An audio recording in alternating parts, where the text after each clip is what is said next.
अतीक अहमद की गाड़ी पलटना तय। एसटीएफ में हुई अनंत देव तिवारी की एंट्री।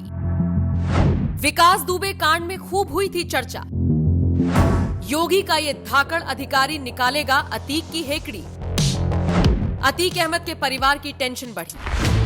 जी हां, माफिया, बाहुबली, शक्तिशाली, कभी इन शब्दों से जाना जाने वाला अतीक अहमद अब भीगी बिल्ली बन चुका है और गुजरात की साबरमती जेल में बैठकर पल पल ये दुआ कर रहा है कि उसका सामना योगी की पुलिस से ना हो, क्योंकि सब जानते हैं माफियाओं के साथ योगी सरकार और यूपी पुलिस किस तरह से पेश आती है।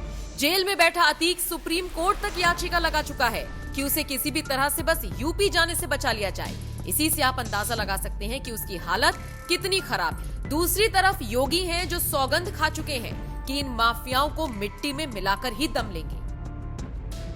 और फिर इसे इस माफिया को मिट्टी में मिला देंगे। सरकार किसकी है? सरकार किसकी है? गफलत में हो, ये माफिया है, इनको मिट्टी में मिलाने का काम करेंगे अपराधी। अब एक तरफ योगी ने ये बयान दिया और दूसरी तरफ माफियाओं को मिट्टी में मिलाने का काम ताबड़तोड़ चल भी रहा है।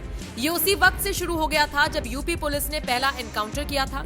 ये एनकाउंटर अरबाज नाम के शख्स का हुआ था, जो प्रयागराज में उमेश पाल मर्डर केस में फंसे अतीक का करीबी था।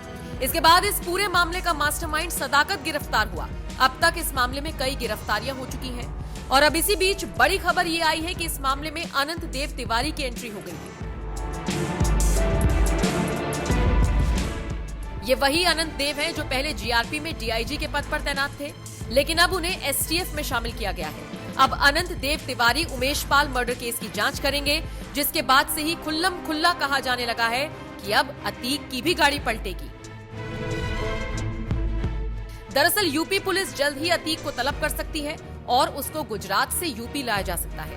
ऐसे में एसटीएफ में हुई अनंत देव तिवारी की एंट्री के बाद से ही इस तरह की बातें कही जा रही हैं। और ये बातें इसलिए भी उठ रही हैं क्योंकि अनंत देव तिवारी का नाम विकास दुबे कांड में भी चर्चा में आया था। इसीलिए उनके एसटीएफ में आने के बाद से ही कयास लगने शुरू हो गए हैं कि अब कुछ बड़ा हो सकता है। खुद योगी के कई मंत्री खुले तौर पर कह चुके हैं कि विकास दुबे की तरह अगर अतीक की गाड़ी पलटती है तो इसमें कोई हैरानी नहीं होनी चाहिए। अपराधियों और माफियाओं के खिलाफ जितनी कठोर से कठोरतम कार्रवाई हो सकती है, उत्तर प्रदेश सरकार उसमें बिल्कुल हिचकेगी नहीं और उत्तर प्रदेश की पुलिस को पूरी छूट है कि इन माफियाओं को जमींदोज करने के लिए। और माफिया अगर कहीं छुपे होंगे, उनके ठिकानों पे उत्तर प्रदेश पुलिस द्वारा दबिश दी जा रही है। इनको पाताल लोक से भी खोज कर लाएंगे कि जहां कहीं जाके छुपे होंगे, इनको वहां से हम खोज कर लाएंगे। और इतना जरूर कहना चाहते हैं, जब ये पकड़े जाएं कहीं तो गाड़ी में बैठते समय ज़्यादा हाय तौबा ना करें, नहीं तो ड्राइवर असंतुलित होकर डिस्टर्ब होकर कहीं गाड़ी पलट ना जाए। गाड़ी पलटने का आपने कहा तो इससे क्या तात्पर्य समझा जाए कि मतलब? अरे मैं केवल ये कह रहा हूँ कि बाद में ये लोग आरोप लगाते हैं कि गाड़ी पलट गई। अब अपने आप शोर मचाओगे वहां पर तो आराम से बैठो, फिर कानूनी प्रक्रिया के तहत उनको दंडित किया जाए। फॉलो करें, पूरा फॉलो करें वो भी, और यहाँ सरकार भी फॉलो करेगी और कानून के द्वारा ही उनको सूली पे लटकाने का काम किया जाए। मैंने ये कहा है कि ये हमला उत्तर प्रदेश की सरकार के ऊपर हमला है और चूंकि उमेश पाल उत्तर प्रदेश सरकार की सुरक्षा में था, उत्तर प्रदेश सरकार के सुरक्षाकर्मी उसकी सुरक्षा में लगे हुए थे, उसकी हत्या, पुलिस सुरक्षा कर्मियों की हत्या हुई है, उमेश पाल की हत्या हुई है। तो ये हमला उमेश पाल पर नहीं हुआ है, हमला उत्तर प्रदेश सरकार के ऊपर हुआ है। और उत्तर प्रदेश की सरकार के ऊपर हमला करने वाला विकास दुबे का क्या अस्त्र हुआ था हम सबको मालूम है। तो इन दुर्दांतों के साथ क्या होगा मुझे बताने की आवश्यकता नहीं है। और ऐसे में यदि इसके अतीक की भी गाड़ी पलट जाएगी तो मुझे कोई आश्चर्य नहीं। ये सब चर्चा मीडिया से लेकर सोशल मीडिया तक पर हो ही रही थी कि अब अनंत देव तिवारी के आ जाने से अतीक का परिवार और भी ज्यादा सहम गया है।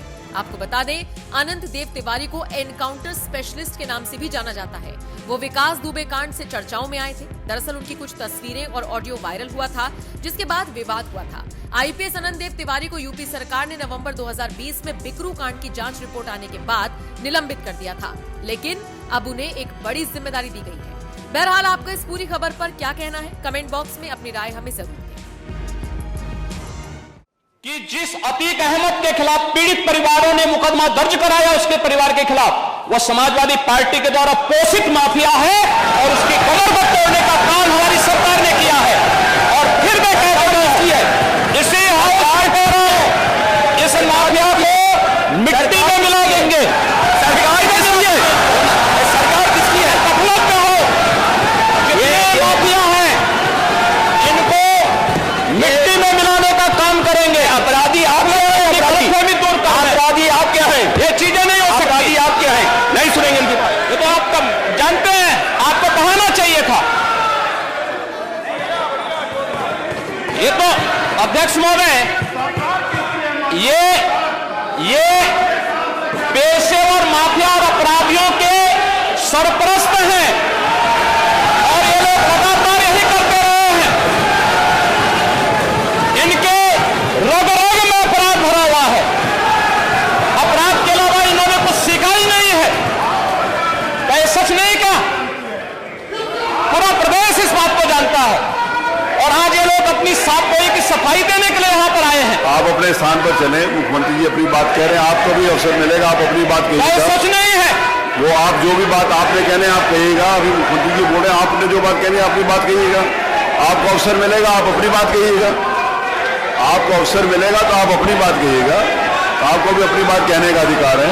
आप अपनी बात कहिएगा जब आपको अवसर मिलेगा। अभी सुनिए, अगर आपको लगता है कि कोई बात गलत है तो आप अपनी बात कहिएगा। आपको अपनी बात कहने का अधिकार है। ने कल यह कृत्य किया है, वह माफिया उत्तर प्रदेश के बाहर है और वह माफिया समाजवादी पार्टी के सहयोग से ही बार बार एमएलए और एमपी बना है।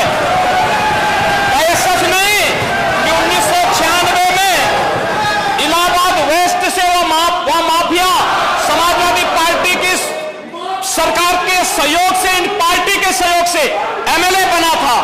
और यही नहीं, 2004 में भी वह माफिया 2004 में भी वह माफिया इन्हीं लोगों के सहयोग से एमपी बना था। और फिर 2009 में उस माफिया को सांसद बनाने का भी कुख्यात कार्य इन्होंने ही किया था। ये लोग